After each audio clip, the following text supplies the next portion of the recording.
ये बात भी सच है ना कि सरकार से कहीं ना कहीं बड़ी लापरवाही और चूक हुई है, क्योंकि एक वक्त पर दिल्ली में ऐसा लग रहा था कि हालात संभल गए, स्थिति अब बेहतर होने की दिशा में है।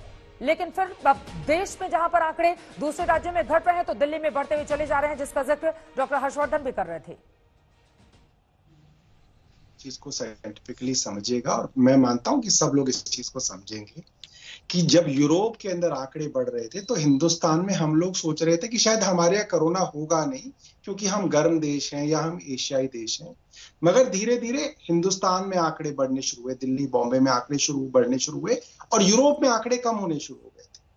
और अब यूरोप में आप देखिए 2 महीने पहले से एक नई वेव नजर आ रही है, और यूरोप में आंकड़े दोबारा से इतने बढ़ गए कि जर्मनी, पोलैंड, इटली, फ्रांस के अंदर दोबारा कंप्लीट लॉकडाउन कर दिया गया है। वहां इतने भयावह आंकड़े आ रहे हैं, तो ये माना जा रहा था कि जो दोबारा जो वेव आएगी कोरोना की, दोबारा हिंदुस्तान में भी आएगी, और जाहिर सी बात है उन शहरों में पहले आएगी जहां पे ज्यादा कोरोना पिछली बार फैला था। तो दिल्ली के अंदर इस तरीके की वेव आना माना जा रहा था कि आएगी, और जैसा कि इन्होंने बताया कि डॉक्टर्स वगैरह भी मान रहे थे। मगर अगर एक माना जा रहा था जो मुझे अच्छी, मैं बता रहा सौरभ भारद्वाज जी, मैं चित्रा जी यही बता रहा हूं कि यही बात बार बार लोगों को समझनी चाहिए कि ये कोरोना की बीमारी एक ऐसा एग्जाम्पल है कि हमारी सरकार और केंद्र सरकार पॉलिटिकल डिफरेंसेस को छोड़ के, दूर रख के, आप हर्षवर्धन जी की बात सुनिए, पूरी पॉजिटिविटी उनके बात में थी। हमारी तरफ से भी अगर हमें लॉक कुछ करना भी है पार्शियल, तो हम पहले केंद्र सरकार से पूछ के बात कर रहे हैं, क्योंकि हम नहीं चाहते कि इसके अंदर कोई झगड़ा हो।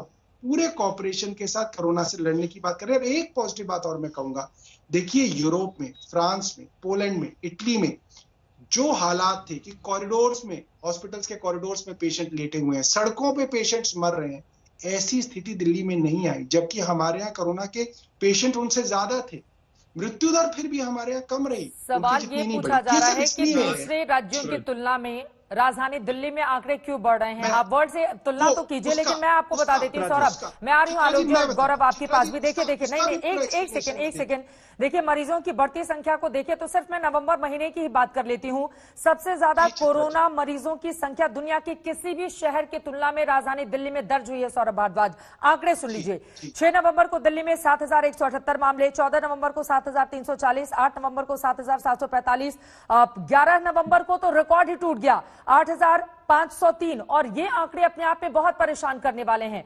आप देख पा रहे हैं कि लगातार ये बढ़ते हुए आंकड़े परेशानी का सबब है। ऐसे में ये आपकी जिम्मेदारी है।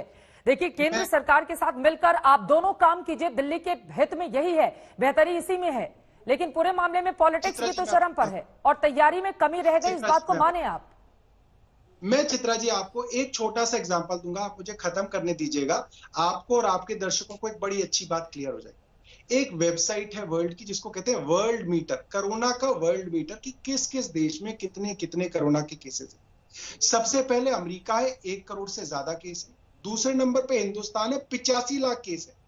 आप हंसेंगे इस बात पे कि बांग्लादेश के अंदर मात्र 4.5 लाख केस है और पाकिस्तान में 3.5 लाख केस है। आप मान सकते हैं कि जहां हिंदुस्तान में 88 लाख केस है, पाकिस्तान में सिर्फ 3.5 लाख होंगे? नहीं, ऐसा नहीं है कि आमिर खान, जो वहां के जो इमरान खान है, वो प्रधानमंत्री मोदी जी से ज्यादा अच्छी तरह से कोरोना मैनेज कर रहे हैं। नहीं, ऐसा नहीं है। कारण क्या है ये हम लोग जानते हैं, वो टेस्ट नहीं कर रहे हैं। टेस्ट नहीं करेंगे तो पाकिस्तान का आंकड़ा 4.5 लाख पे रहेगा। तो जनसंख्या को भी लेकर आइए ना आप। नहीं सौरभ भारद्वाज जी, हम पाकिस्तान और बांग्लादेश से, हम एक बेहतर देश है, हम क्यों पाकिस्तान को लेकर आते हैं अपनी तुलना करने के लिए? नहीं, मैं आपसे सिर्फ ये कह रही हूँ, फिर तो जनसंख्या की भी तुलना होनी चाहिए ना। फिर आपसे पूछा जाएगा कि राजधानी दिल्ली को ले लीजिए, उत्तर प्रदेश को ले लीजिए, महाराष्ट्र को ले लीजिए, दूसरे ज्यादा जनसंख्या वाले प्रदेशों के लीजिए, और फिर तुलना करके देखिए कि राजधानी दिल्ली कहाँ पर आकर ठहरती है। मेरी बात को खत्म करने दीजिए, मुझे अपनी बात खत्म करने दीजिए। मैं यही कह रहा हूँ, ऐसा नहीं हो सकता कि उत्तर प्रदेश वाले आदमी को, उत्तर प्रदेश में तो कोरोना नहीं होता है, मगर दिल्ली में आते ही वो बेचारा कोरोना में हो गया। आप समझिए, दिल्ली में जो लोग मरे हैं हमारे अस्पतालों में, उसमें से 1/4 उत्तर प्रदेश और हरियाणा से थे। ऐसा नहीं है कि वहां कोरोना नहीं हो रहा, वहां टेस्ट नहीं कर रहे हैं। जब टेस्ट ही नहीं करेंगे तो आंकड़े दिखेंगे ही नहीं, लोग तो मरेंगे। गौरव भाटिया, जवाब दीजिए। देखिए, आपके प्रदेश की सरकारें जहां जहां हैं वहां पर टेस्ट कम हो रहे हैं, और वो लोग आकर दिल्ली में इलाज कराते हैं, इस वजह से दिल्ली के आंकड़े ज्यादा दिखाई दे रहे हैं कोरोना के, ये आरोप लगाते हुए सौरभ भारद्वाज। देखिए, मैं कोई राजनीति नहीं करूंगा, लेकिन आपके चैनल पे सुझाव जरूर दूंगा सौरभ जी को। और जून में भी एक चर्चा हम लोग कर रहे थे, और मैं आपको बताऊं कि टोटल बेड दिल्ली में कितने थे? 13,411, और नवंबर आते आते कितने बढ़े? 16,842।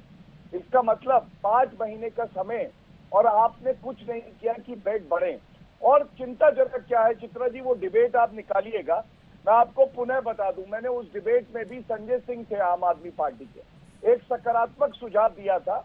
आज इन्हीं के ऐप में दिखाया जा रहा है कि अपोलो अस्पताल में एक भी वेंटिलेटर अवेलेबल नहीं है दिल्ली की जनता को। बिल्कुल बिल्कुल। मैक्स पटपड़गंज में एक भी वेंटिलेटर अवेलेबल नहीं है।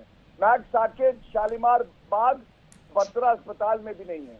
तो आप राजनीति मत करिए सौरभ जी, सबसे पहले तो कहूंगा ये सुनिश्चित करिए दिल्ली की जनता के लिए कि वहां वेंटिलेटर हो, जिससे कि दिल्ली के नागरिक की जान बच सके। नमस्कार, मैं हूं अंजना ओम कश्यप। हमें उम्मीद है ये वीडियो आपको पसंद आया होगा। लेटेस्ट खबरों के लिए यूं ही देखते रहिए आज तक, और इस वीडियो के पसंद आने पर लाइक, शेयर एंड सब्सक्राइब करना ना भूलें।